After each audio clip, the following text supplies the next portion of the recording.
Annyeong and welcome to Hallyujuku starring Brandon Cooper and myself, PD Brave.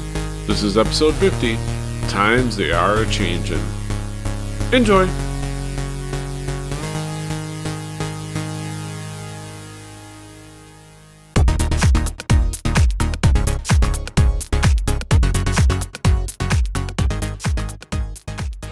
Buenos nachos amigos and welcome to Hallyujuku, your haphazard, semi-working sometimes portal into the world of East Asian pop culture.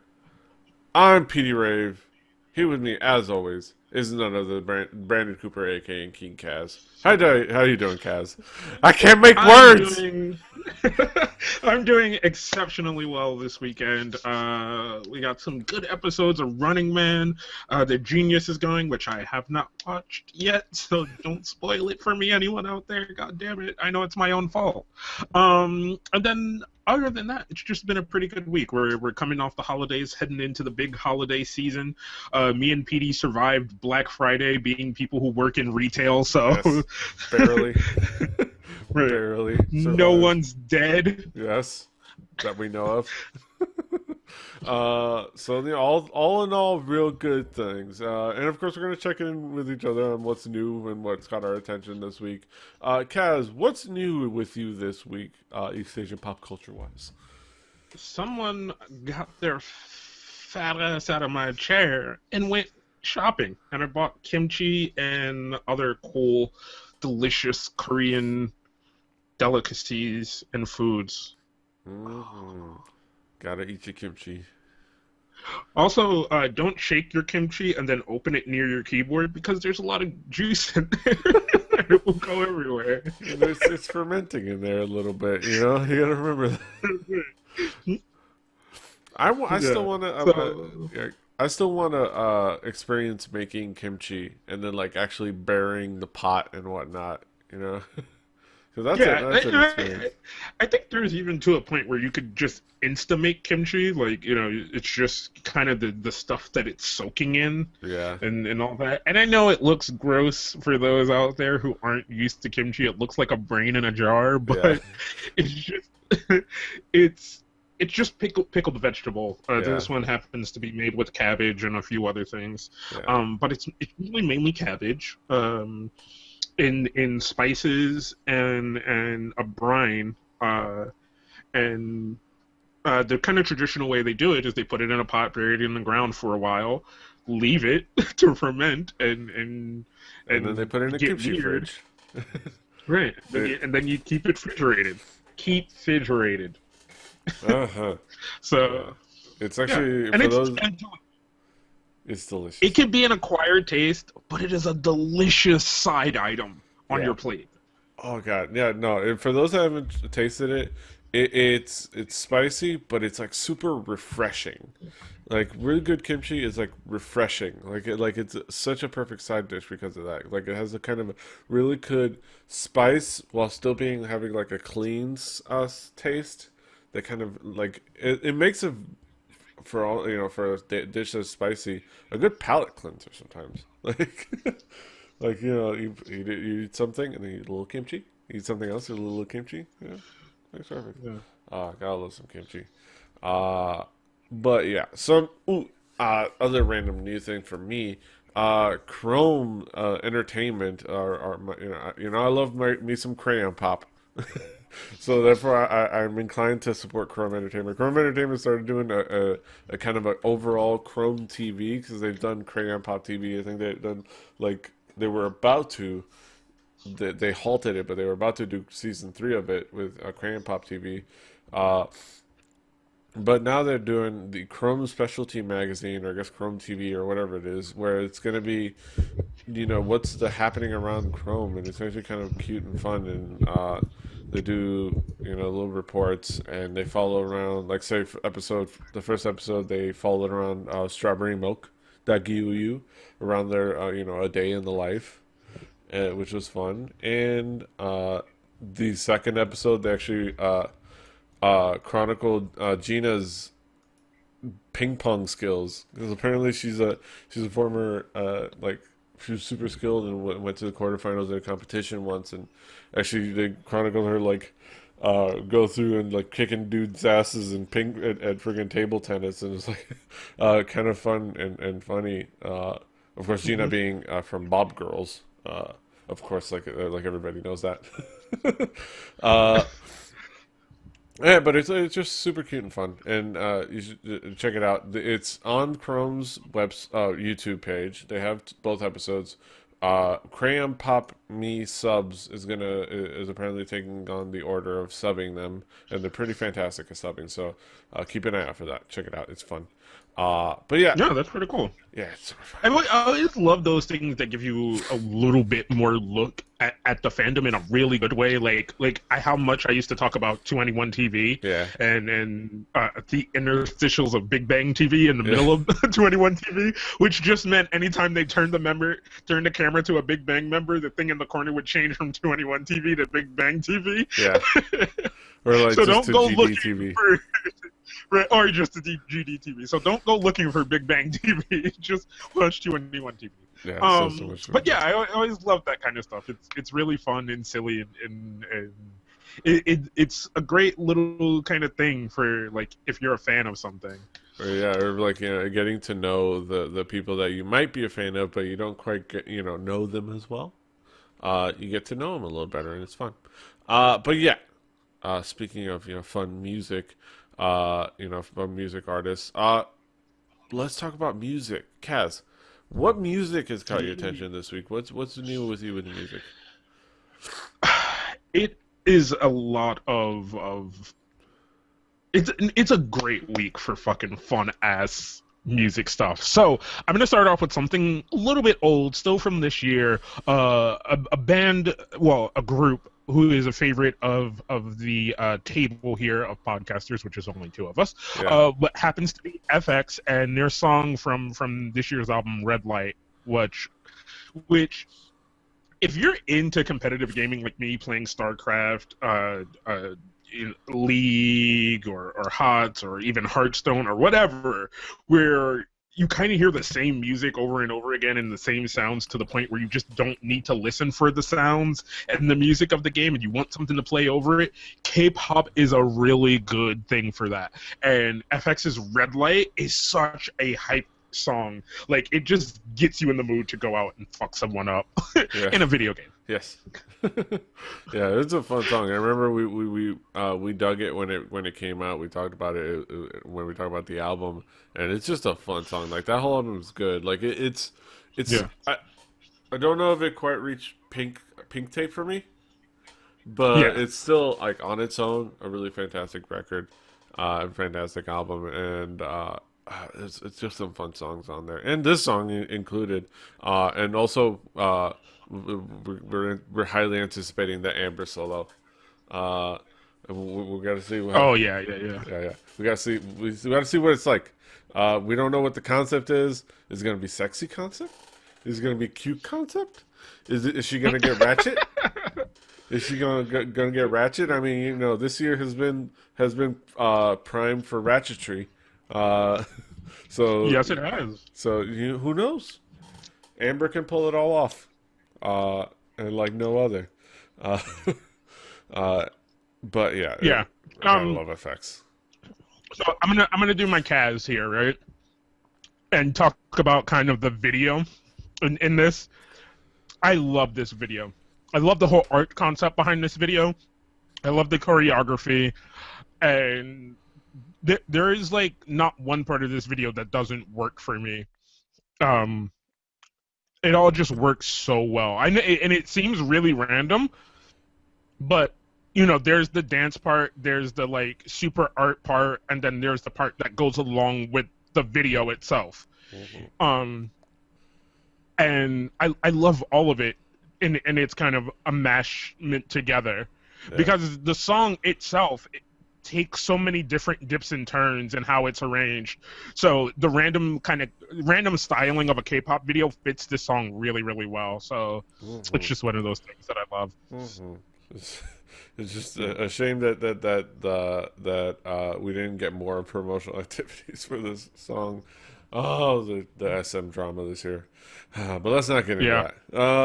But All yeah, right. moving Moving on. on. Moving So, this song came out last week. on. Let me Yeah, look. sometime last week. Yeah, sometime last week. But no, man, this was a really, really fun, like, amazing song, by Loco, featuring J Park called "Thinking About You." Holy shit, was I surprised by how good of a rapper Loco is. Yes. Oh yeah, yeah. He's one of those AOMG kind of uh the guys they're probably gonna build the label around, like Yeah, obviously Simon D and Jay Park are the captains, but they've got their quality lineup, their roster, and Loco's a yeah, big part of that. yeah. And Jay Park putting his hands in everything like a Yes, good P Diddy, yes, but in a better way because he started out as an artist, yeah. and still is. So and goddamn, like I did not think I was gonna like this song. Like it was one of those things where I totally was like, oh, I'm not gonna really like this song. I'm not gonna really feel it. Um, but as soon as it comes on, as soon as you hear that beat, and you kind of see the silliness of them trying to follow this girl around in a maze, Yes. um, and and just kind of the simple concept of it, and you know because the song is actually really well written too. Yeah. It's like kind of not random like you come to in some Korean rap sometimes. Yeah, yeah. It's like it's So so well written. Like the it's well delivered and it has a really good flow.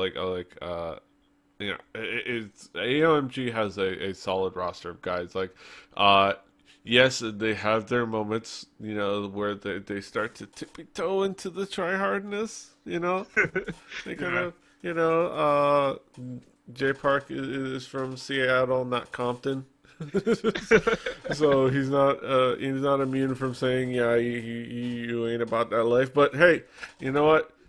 He doesn't get too try hard. I think he just has fun with yeah, it, has a style. He mostly wants to be like, oh, I get crazy and party and I drink and I have fun. So it's like it works, and then they have the skills to back it up. He has the roster of guys with the skills to back it up. Uh, yeah. yeah, God, AMG So is just doing some good, awesome. It's doing some cool things, and I'm glad. yeah, I'm hoping we see. I'm hoping we get to see because like this year was kind of the introduction to AOMG and the artist of AOMG being Gray, Jay Park, Loco, and a few of the other guys and stuff like that, and kind of setting that seed of who they are and what you're gonna expect from them. So I'm hoping next year is that year where they really, really, really come on strong and we get to see a lot more from them. So Yeah, AOMG, yeah. They had you're that. the They had rapper. if I don't know if we talked about it, but they had that really cool cipher on Danny from LA with all the Yeah. with what to say dumbfounded, aka Parker, who's another fantastic rapper who's out there kicking ass. And that was a fun cipher. But yeah, moving on to the last, a very much anticipated kind of single, Yeah. part two of the YG hip hop YG project. Hip Hop Project. Yes, the YG Hip Hop Project. I kind of was waiting around for this to drop, and it finally did. Um, and you sent it to me this morning. Like it was like as soon as like I fell asleep, it fucking dropped. Of course. Um, so this was what I awoke to. Was which is weird that it's Master Wu featuring these two, but Master Wu featuring Doki and Bobby, Yes. which we came to find out that Bobby was going to be part of the YG hip hop project, and Uh we huh. everyone speculated thinking it was going to be all these other YG artists, um, This and nobody thought about Master Wu, it's like wild card, and then bitches. nobody definitely thought of Doki. Well, no, there were some reports of it possibly being Doki. Yeah, like Um, him working with. There were like rumors of him working with CL or him working with like Minzy, or a lot of people speculated that he would be involved somehow, and then he kind of leaked it on his Instagram. yeah. But the song overall is not bad. Master Wu is not one of my favorite Korean rap artists, but I like Doki. I like some of the stuff Doki does, and fucking Bobby kills everything this kid touches right now. Like I'm almost getting to the point where I know Bobby's gonna premiere in Icon, right? Yeah. Premiere in Icon, like as if everybody isn't already fucking anticipating this kid. But it's already kind of getting to the point where I think Bobby is kind of showing that he can hold his own, and then thinking about the fact of him being placed into a group, as much as we've already seen of this kid, Yeah. is almost ridiculous now. Yes. Yeah. Like It is ridiculous. Yeah. Like it's like, all right. I've already established it's and solidified my solo career. Let's go backwards. Let's go backwards to the group thing. right. Uh, Like but it's very interesting. Uh, I will say a couple of things. initially everybody kind of Go ahead. go. I would say a couple of things. I would say to Master Wu, Rough Riders is an actual hip hop crew that exists. I'm pretty sure you weren't initiated. I don't know. I don't know if like DMX went to Korea and recruited you into the Rough Riders crew. But as far as I know, he probably didn't. I don't know if he got a passport. So Or got his passport back after all the crazy shit he's done in airports. yeah, so I don't know. I imagine he appreciates the support. But considering you're actually rapping with a Rough Rider logo on it, but and Gold Grills, come on. What is this? It's who Master Wu is. Master Wu is a gangster rapper. It just is what it is. You just have to let it go. Like you can't hang on to it for too long. Like it's just one of those things, man. Like, I mean, even what's his face? Even Nelly got rid of his grills. Like you don't see Nelly with his grills still. I mean, he still has a stupid bandage on his face, but he got rid of the grills. I mean, Yeah. like the only person still wearing grills is like Paul Wall, but who cares what Paul Wall does? But yeah, but overall, it was just a kind of very very solid hip hop track, and I think specifically reminding everybody that Master Wu is a thing, and makes me want to Yeah. go back and watch Show Me the Money. But of course, but the main thing is also it showcases Doki and Bobby to a great degree. All right. Before we move on to your songs, right? There's a lot of speculation about this song that was coming out, especially on the heels of Genie and Taeyong, Yeah. right? Are we satisfied with what we got? Or do we feel one of the other set pieces that were speculated would have been a better showing? I say Bobby Minzy Doki would have been whatever they could have done with those three pieces would have been a better would have been a better song. I think Bobby and Doki in the forefront, not understandably in this song they step back for the Sunbae. Let's just be honest. The reason Masa Wu is the main artist in this song is because he's the Sunbae. He's been around longer, so he's like, well, it's my song. It's like, well, what are we gonna say? He said it's his song. It's his song. It's his song. Okay. Masa Wu Sunbae name.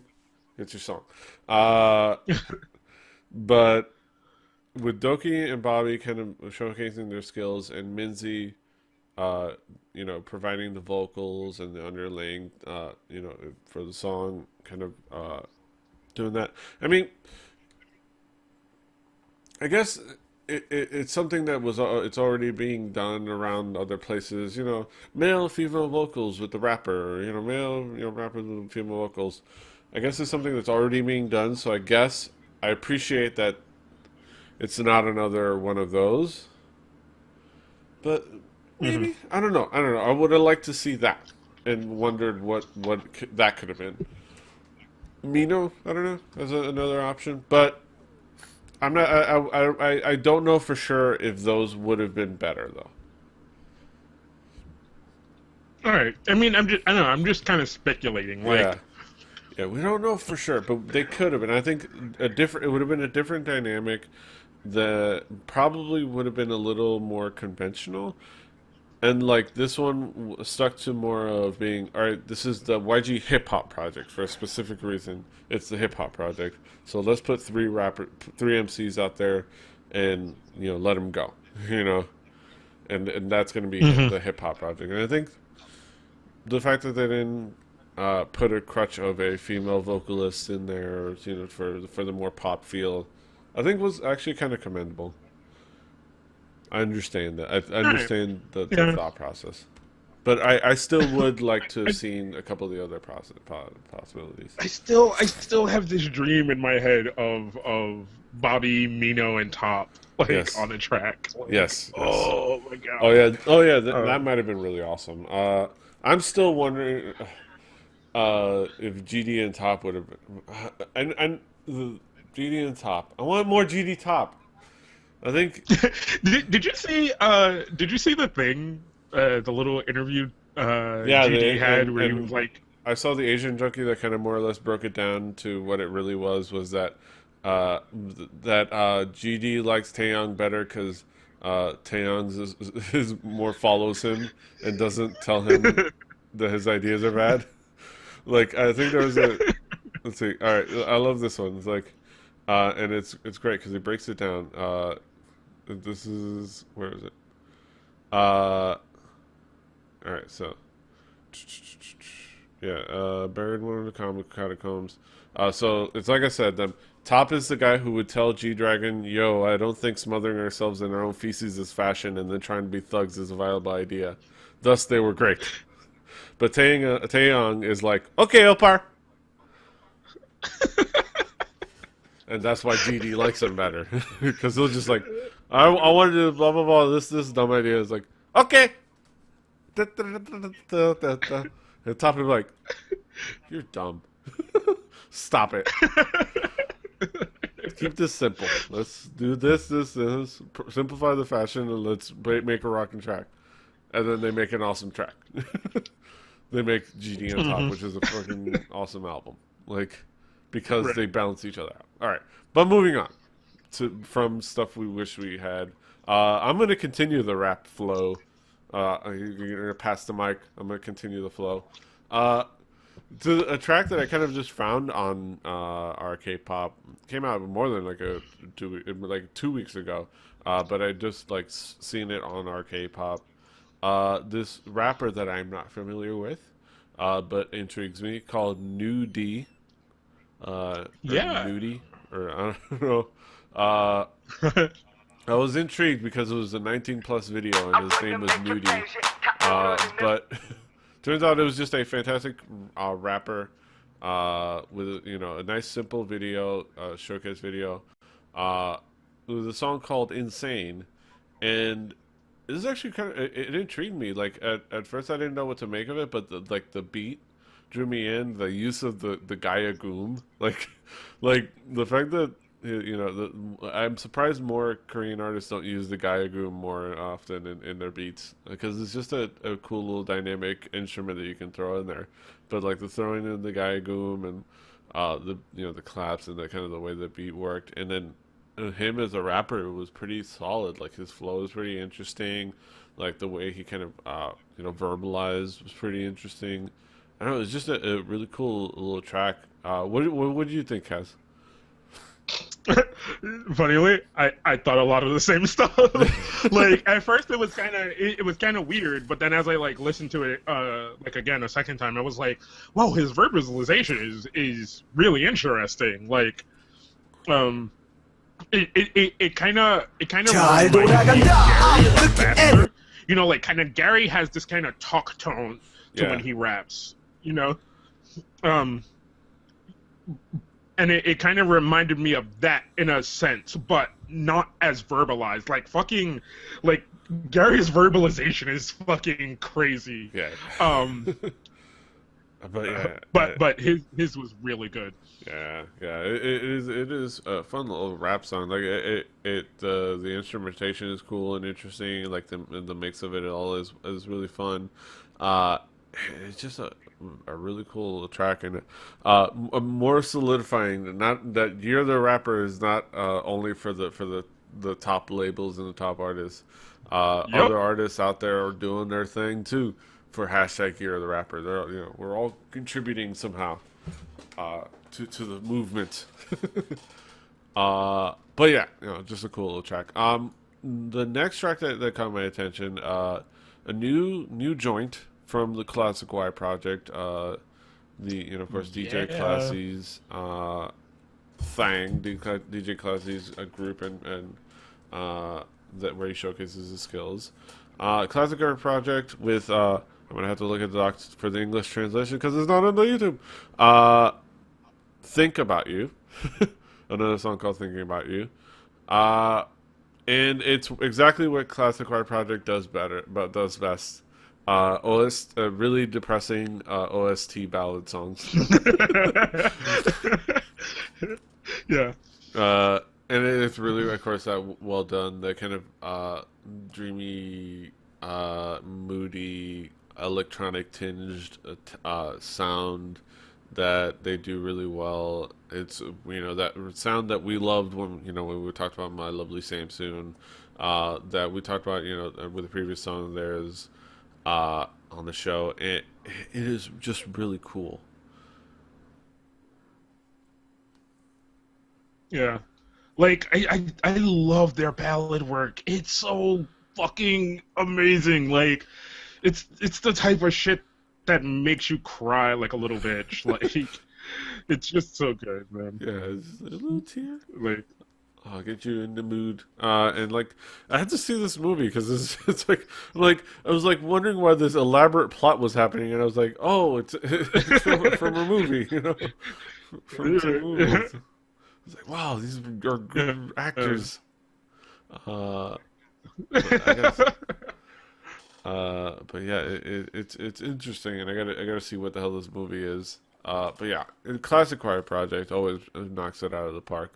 I think they're just so talented. There's a reason why they're so respected in Korea, uh, because DJ Classy, he is fantastic. But yeah, the last track that I'm gonna point out is another kind of out of nowhere track that I found. A group by the name of Guka Sten, uh, with their song Transformation. Another group. This is a group that I'm not familiar with, but yeah, I'm apparently not they put familiar out with this group either. some stuff.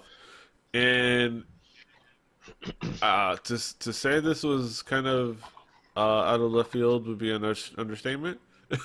This is a very frenetic song, very very frenetic video, kind of crazy and like uh, the very very interesting use of baby actors in your music video. I was like, oh, poor baby, they're making him cry. It's like, oh. But it was an interesting use and like the transformation idea of like watching this kid grow up and like make these make this art and grow up and grow back down and like age in different directions and like walk around this little like room environment where there's like art all over the place and like making faces and while the song just kind of blares out and like and like this like interesting like rock song that's like the electronic tinged rock song. I don't know. What did you think, Kaz? I, I,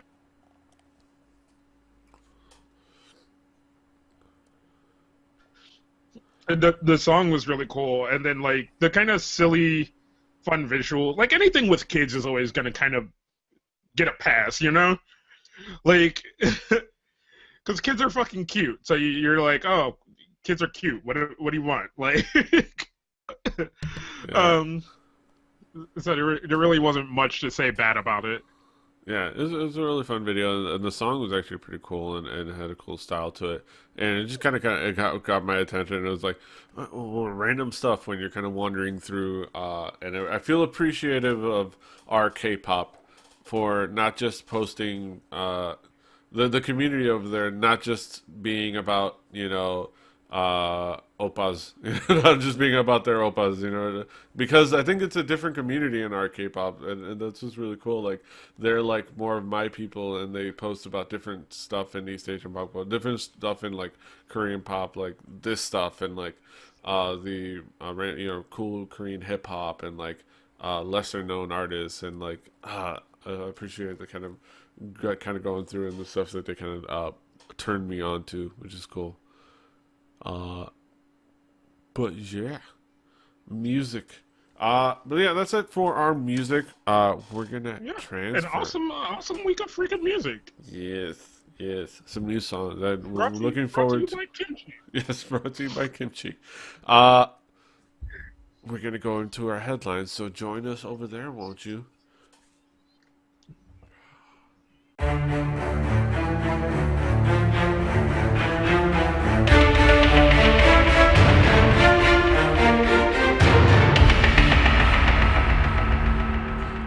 Hello, ladies and gentlemen, and welcome to Headlines here at Hallyujuku. We're going to talk about some of the latest topical topics that have caught my attention, or our attention. Some of the things going on in the world of East Asian pop culture. Let's get down to it. The Yeah. first headline: Taeyong reveals honest statement. Only in South Korea do idols need official statements on their private life. Uh, Yeah, pretty so much. some interviewer was going talk asking GD about Kiko, the worst kept secret relationship in K-pop. Uh, uh, and he tweeted obviously replied, I have nothing to say, blah blah blah, and they said they were gonna release a statement. Seeing the turn interview, Taeyong shared his thoughts on celebrities dating in South Korea, stating that I think it is only in South Korea where an official statement is needed for our private life. He explains that he finds it worrying for the public to be interested in minute details of their life, citing that it also becomes a burden to the company, blah blah blah. To which yeah, definitely. I will say, obviously, the flaw in the statement is that South Korea isn't the only place where there's a obsessive want for the minute details of celebrities' personal lives and dating lives and whatnot. But South Korea, I think maybe Japan, I would throw in there as well for idols and whatnot. Are the only place where you need an official statement to address, serious, serious statements about your dating life. Like they're the only places where you feel like you have to like make a statement denying there's a relationship or make an official statement, finally confirming, or it's because like over here when we gossip about relationships, we like ooh it's the latest gossip and we get all excited and we're it's on the special gossip pages and things like that, but it's always like excitement or intrigue or just we're being nosy, and there's never a kind of a much of a weight to it, like there's Yeah. like but in the idol culture there's always a weight to the idea that these people might possibly be dating, you know like like they feel the need to release public statements about it because of that. What do you think, Kaz? I mean, it happens here in America too, where sometimes you get official statements on uh relationships and things like that. But I don't think it has the same weight like he was talking about that it does in Korea and like you said in Japan and in a lot of those East Asian places.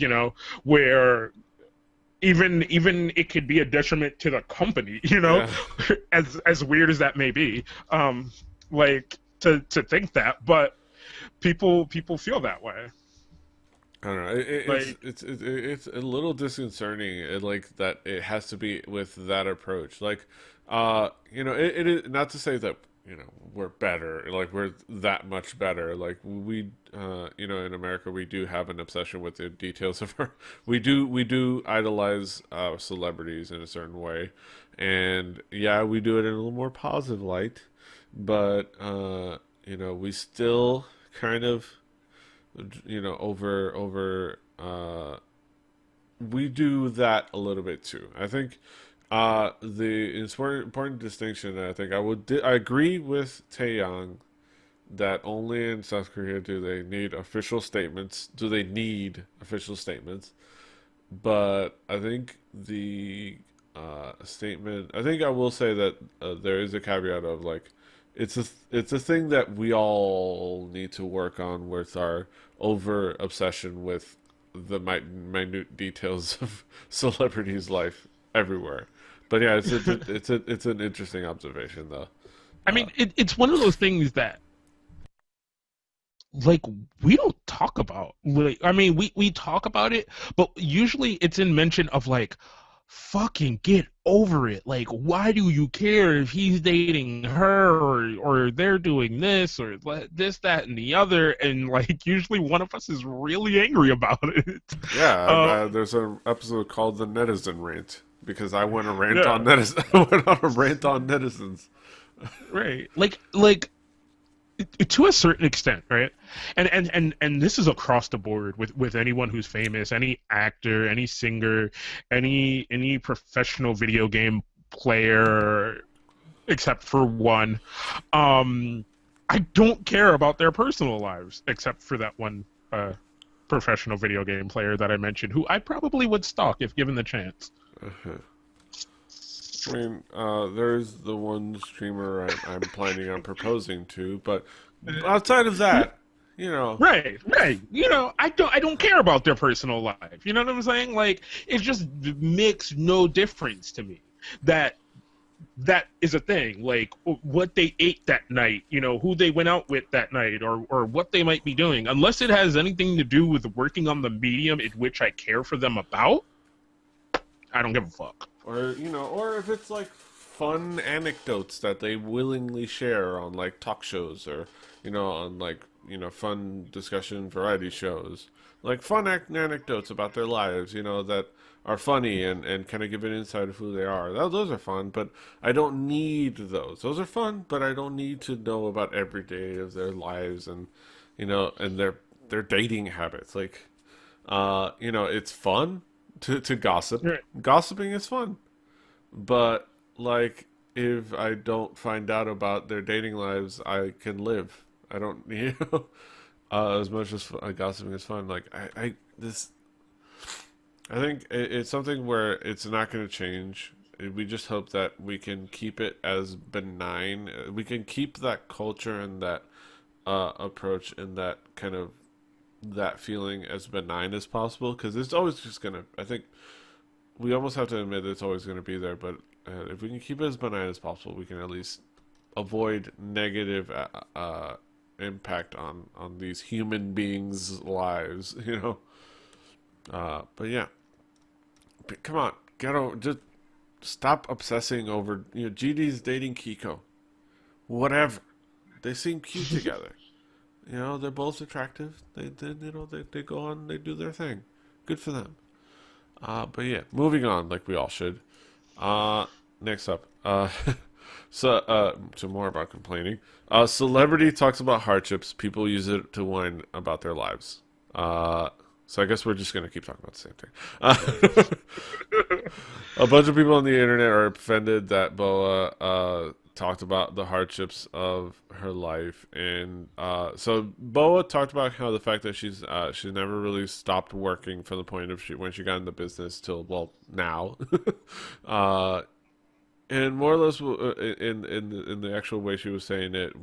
Well, we'll get into it, and everybody kind of got into you know got into complaining about like it's hard for me to relate to as a non-celebrity when my own parents have been working without taking a break for longer than a day for the past 30 years, and I'm working every $1,000 an hour. Well, like I think this breakdown of Asian Joku works better, but like I don't know. things like when Sunny said she longed for a normal life. Sometimes it's a thing that we are prone to do, and I'm sure I've thought those thoughts before, but it's like maybe we need to like realize that uh, when people have a hard time, it doesn't matter if they're like a super rich, which most of these idols aren't super rich celebrity. Uh, it's hard stuff is still hard stuff. I don't know. What was your impression before we go into the breakdown that Agent Junkie did? What was your impression? It just kind of harps back to one of those things where, in a sense, right? Let's say from the things that we do, we get famous, right? I like that kind of fame way more than any other kind of fame in the world, right? Like, because as soon as you're on TV consistently, or you do anything which makes you a consistent name, you're special, right? And you're not a regular human being, and you shouldn't complain about regular human problems and like just all these kind of things that go into those crazy ass fucking just Yeah. stupid shit. Yeah, like our boy IATFB at Asian Junkie broke it down really well. He said, "Boa didn't say I don't get vacations, so fuck all your problems. I'm special." She's just saying how she's been working hard for a long time. She doesn't have much time to enjoy for herself. Exactly the same,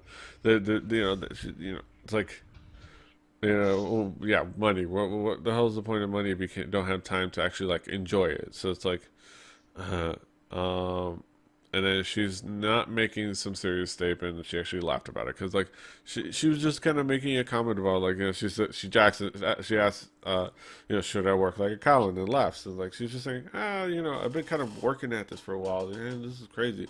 Uh, and of course the response was like, oh my god, what a diva slut who doesn't understand my hardships. Uh, and honestly, no, I doubt your life was just as hard considering how Bo was subjected to conditions that are literally now illegal under child labor laws. Like, it's amazing to think how long she's been in the business, and she's only 28.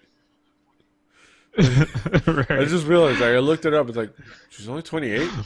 Like, I feel like she's been in for the business for like Damn. 14 years, I since it was no. like I thought 14. I thought she was older than that. Damn. It's because she's I been did. in I the thought she was business older than. since she was like 13, 14. So it's like, in the contract situation back then, just ask former seven retirement artists how they were. Those are set. Yeah, it was like, oh god, you don't even really want to kind of look back at those days. And of course, they didn't have money.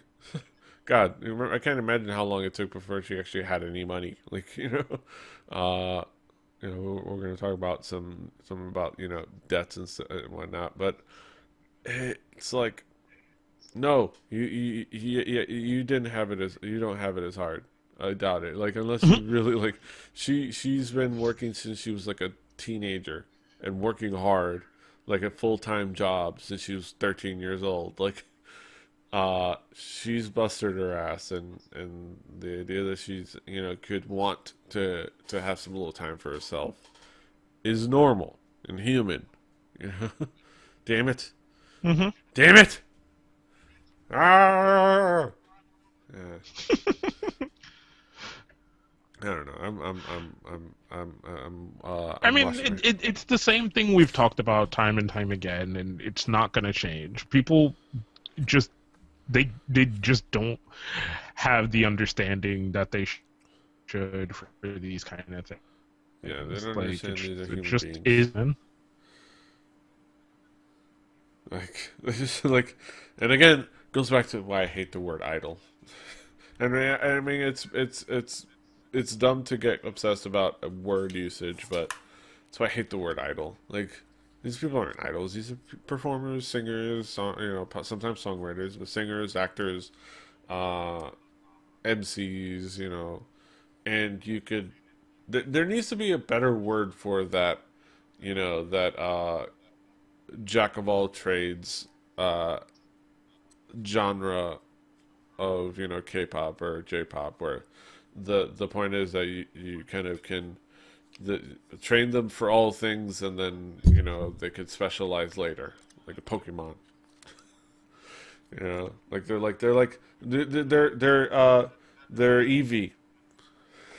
EV artists. They're EV artists. They can do all the things, and then when they're ready, they can specialize. Yeah, yeah. I don't know. Something better than the idea that they're idols. This untouchable thing that can't that's impermeable and can't possibly be human. Nah. But yeah, I don't know. Let's move on to something more fun. Uh, to Perfume, a group that I kind of have a little bit of a tangential understanding of, but I've listened to a song or two. But definitely an interesting group that is probably well known. Perfume are poised to make it in America. This is actually from Wandering Sound, a different website than I usually go to, but it was on RJ-Pop, so interesting. The three members of the Japanese pop group Perfume didn't expect much as they traveled to the United States for the first time together.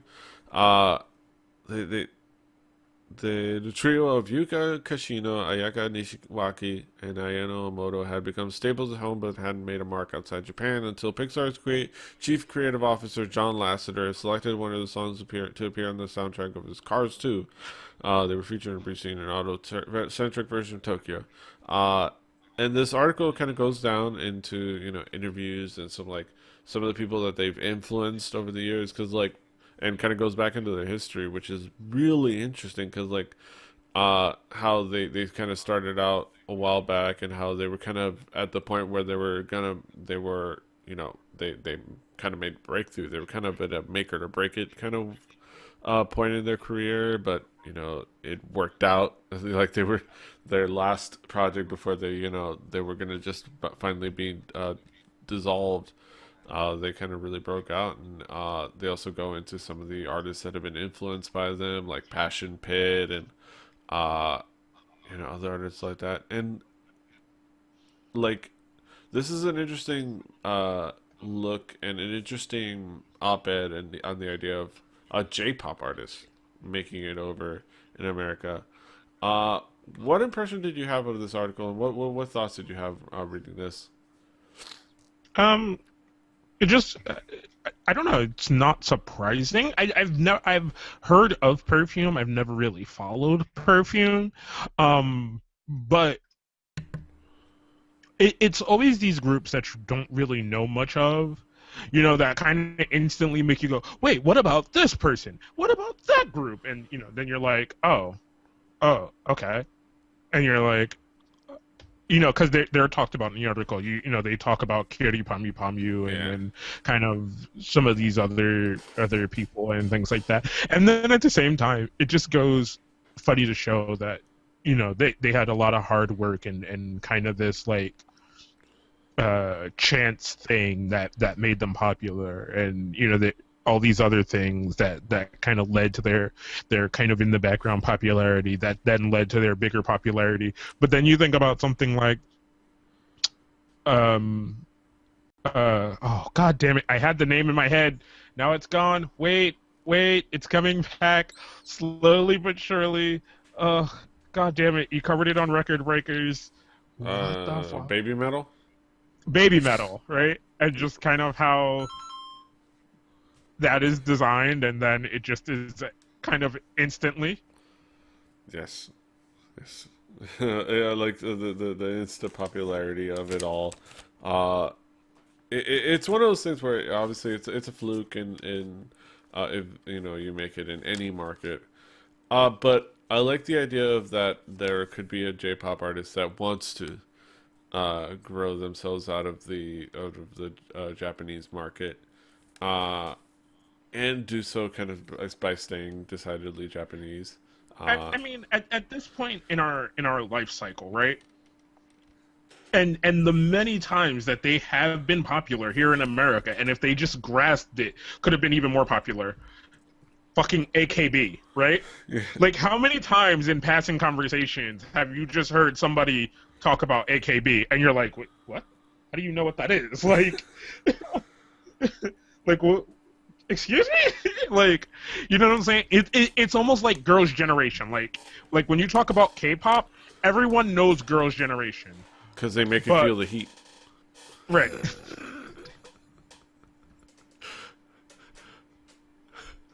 But then when you talk about J-pop, everyone knows AKB48. You know what Yeah, I'm to saying? some level, In yeah. some, on some level, Yeah, and like it's they just might not even know the name, but they'll know like, hey, ain't those them like them where they have those girl groups with like the 300 members and shit, and like yeah, them chicks, yeah. On that, even yeah, on that level, they know a little bit about AKB48. Yeah, right. so those And names that have crossover appeal, if the artists let them, because like I think it's something where I'm definitely going to have this conversation with Roberto Villegas when we talk about Japan Night and when I shoehorn myself into the Japan Night, my so-called 8-bit life, because I will do that. I will invite myself into that podcast. uh, I will invite myself into that podcast. And we will talk about the differences in like the K-pop and J-pop and the fact that J-pop has this big market bigger than the United States. You know, as far as a music consumer market, and it's a music consumer market that loves Japanese artists above all.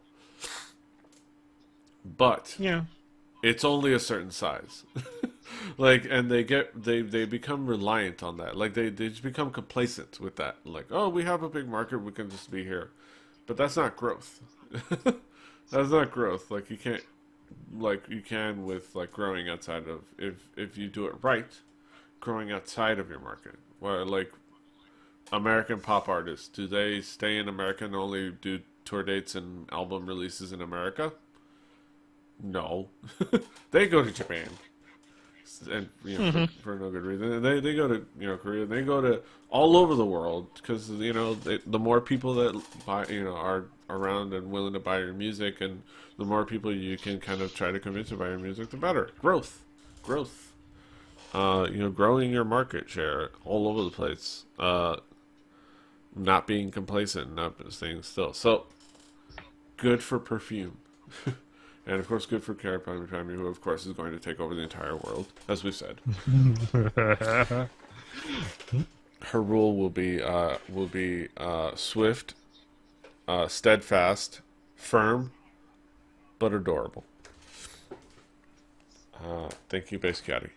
But yeah, good taking over luck, the world, good a luck, little at a Perfume. time. Yeah, good luck, Perfume. Vote Caddy Caddy in 2014.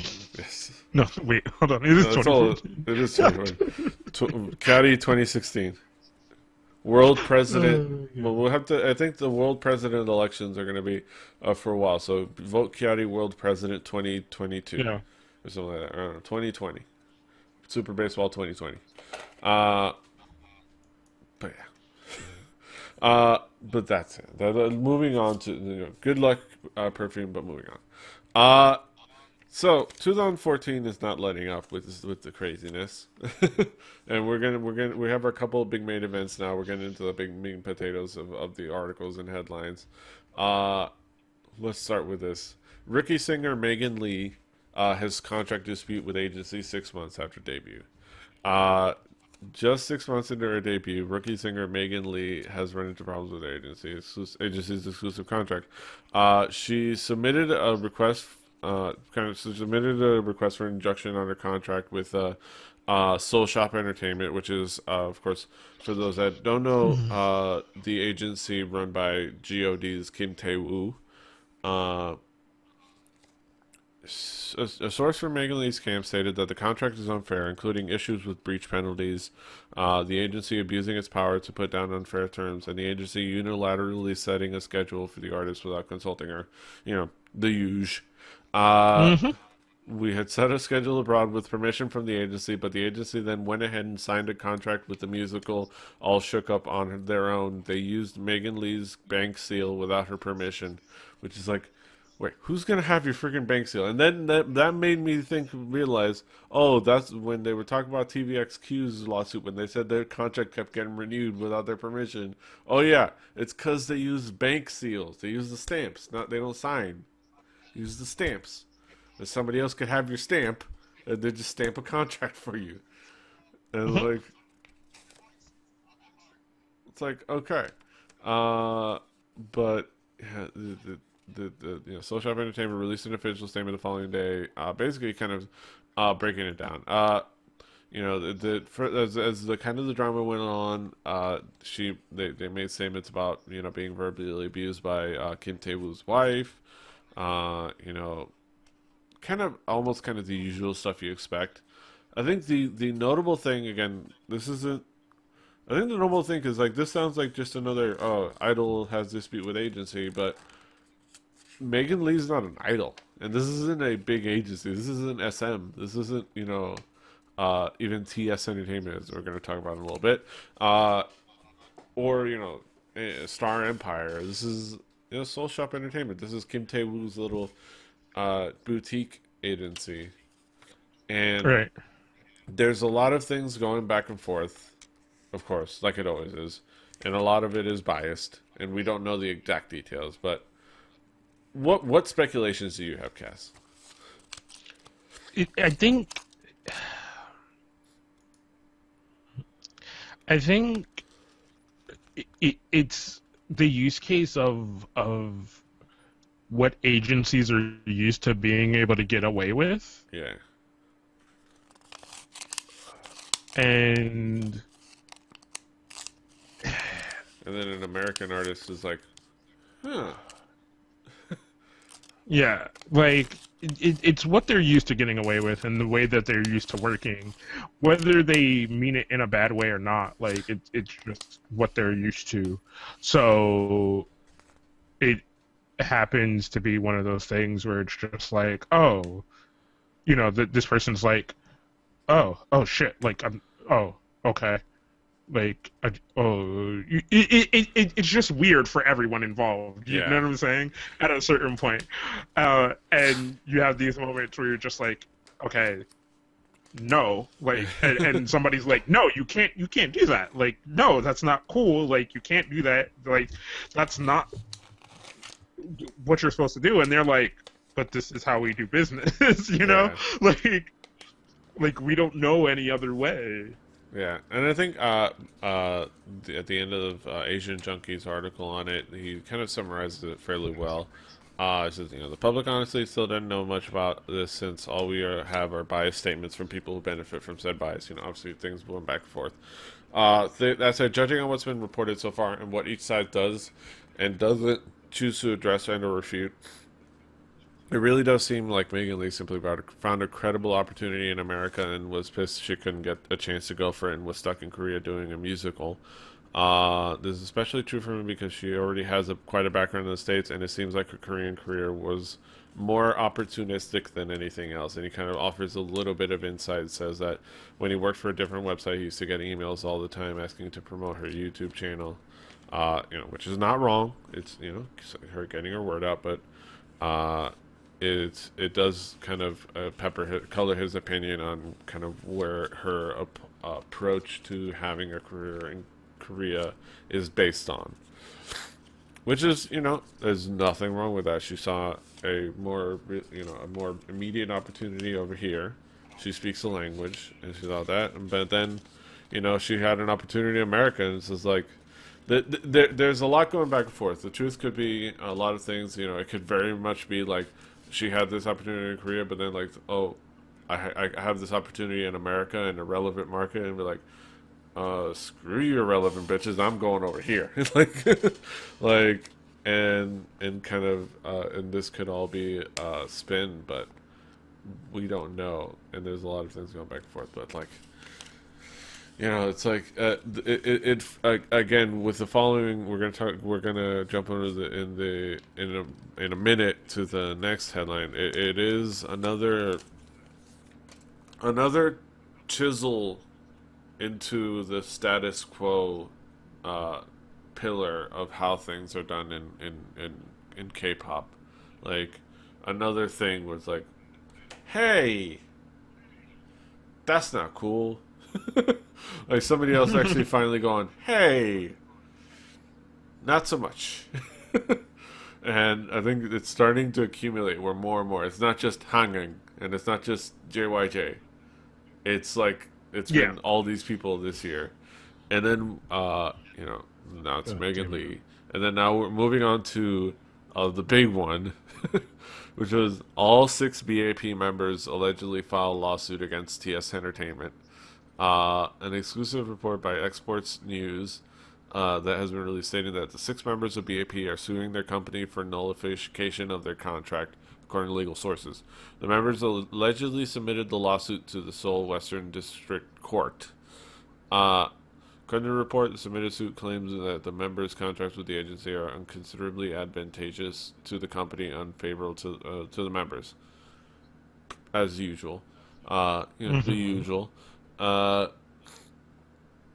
and provides a lot. And there's a wild dispatch breakdown which I don't have linked here, but that really broke it down. And the fact that the contract started, it was a 7-year contract as was defined by the kind of the rule standards for idol contract when the people I finally had to step in, but 7 years from the first album release.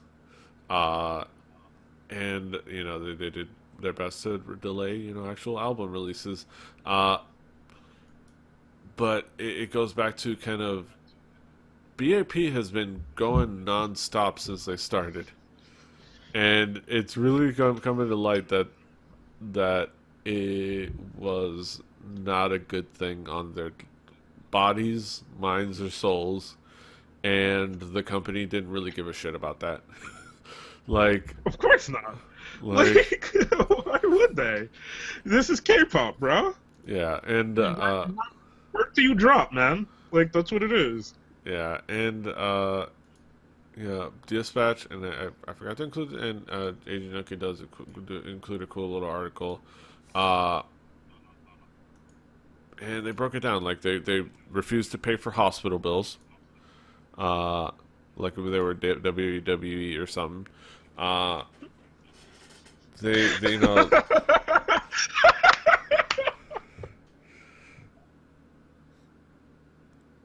hey, that was a thing. I referenced the thing that was a thing this week. Yay! I made a topical reference. This week. Mm-hmm. But yeah, I don't think that was just this. yeah, yeah. uh, but yeah, things like the fact that in the entire time, since the 2 years, the nearly 3 years that they've existed, they've made one payment of 17.9 million won, which is just 18 grand, like 17 grand. They got one like lump sum of 18 grand recently, which Wow. which for like a lot of groups, and even like girl groups or maybe lesser known groups or groups that just started or things like that, the fact that they didn't really make any personal income for a while, and then they started making some, and it wasn't a lot but they made some, isn't crazy. But this is BAP, and they've been relevant for a little while. For about a minute they've been relevant for about a minute, like they've been a while, and they've been well known for a while. They've been winning music shows, I believe, unless I'm mistaken, and they are relevant, and they're a boy group. So again, they're going to be making more money. So the fact that they're not making, they only made 18 grand in the 3 years, most of which they were relevant and making bank, presumably for their company, is suspicious.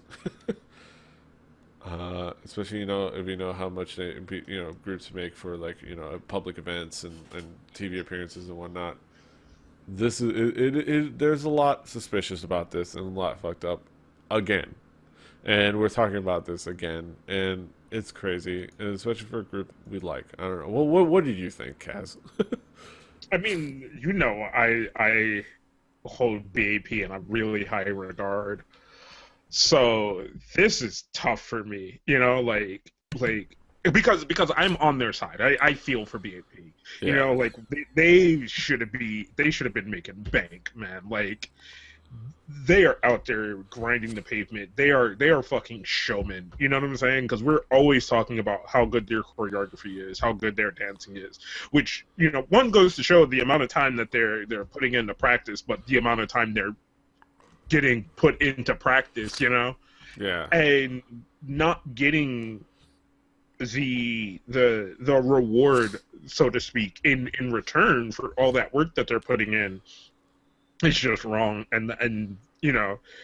And I hope in the end that this turns out good for them, and that at the best they end up somewhere that will pay them what they're worth and allow them to keep doing the things that they're good at. Because if this turns into no longer having B.A.P in K-pop, that's just not good. yeah. You know, No, like I mean, I would love at the end of the day for B.A.P to still be B.A.P, even if they have to change their name. That yeah. I'm If they whatever, can, but I would still love for them to stay that kind of cohesive unit yeah, that is B.A.P, because they work really well together. yeah. I think they are all suing at the same time, and and if this works out, they'll all nullify their contracts, and they could block B themselves over to another agency. Uh, and it's worked out well for Block B. Like so them kind of uprooting and moving to another agency, kind of making a better situation for themselves, can be good, and it could be really good for them, and I'm glad for them. But this also makes me worried. This also makes me worried for my girls in secret, because this is a secrets agency. uh, who I adore, including Becky Hunwa? What's your face? Hunwa. Whatever. Hunwa. Hunwa? Betty Hunwa? Damn it, I can't believe I forgot her name. She was on Invisible Youth. I can't believe I forgot her name. But yeah, my girl's a secret. This has me worrying about them. Yeah, So I don't know. Hopefully this works. The key thing is if this works out, they'll be able to, like I said, pull a Block B, uproot themselves, and go to another agency. Uh, and maybe have a little bit of clout because they're B.A.P. Uh, to be able to kind of give themselves a better situation. Maybe even at seven yeah. seasons. Hey, go over to Seven Seas, join Block B. You have that Block B.A.P. Collab. Have Zico write some of their tracks. Oh God. Yeah. But yeah, I think we both wish the best for B.A.P because we were both really fond of B.A.P and we want all good things. But god damn it, this really does put another spotlight on like the business and how it works, and maybe it'll have an effect. Hopefully. Maybe, I hopefully, mean, they seem to have a lot of support from a lot of different people, and it's just like we've been talking about this kind of this seesaw that is going on, where like before the companies had all the power and could make somebody seem bad when they spoke out, and now it's getting to the point where so many people are starting to speak out that the companies are the bad people, and you feeling for the artist. um so there has to be a change. That change is coming, and we're going to see what it is. uh Maybe at some point, everybody just ends up at YG. yeah. They Uh, keep swapping people around. Yeah, I Oh think God. this one comment on Reddit was actually summed it up well, and I hope that they're right. It says honestly to the, and this is by user Jacob Doroff, or Jacob Doroff. Honestly, 2014 will go down as the year that the fundamental untenability of the K-pop business model finally comes to light. I mean, it's always sounded nuts on paper, but this past year, everything seemed to come to a head, and the cat's out of the bag now that if you really get sick of being a slave idol, you can simply stop. Previously, there'd be an aberration here or there, or JYJ or hanging, but now it's a full-blown trend. It was kind of inevitable, but that at some point, more and more of these groups will realize that 20-hour workdays and debt just ain't worth the limelight and the fans. Half of whom, because K-pop's K-pop, think they're entitled to every bit of their lives. I think 2014 is really just the beginning of a broader fragmentation. K-pop will continue, but I would bet in some deeply changed way, and I hope he's right. And yeah, I do have some link karma, as you can see. Uh, not a lot. I mean, it was basically one picture that I stole from Cowgirl Curtis. They gave me all my link karma. But that's beside the point. My link karma. I really hope it really is a beginning of the new beginning for K-pop going forward. This has always been. It's funny, we joined as a podcast into the world of K-pop, and like we said, we're trying. I know we do have that Juku in there. I know we're going to try a little bit better to incorporate the Juku rather than the Hallyu at some point.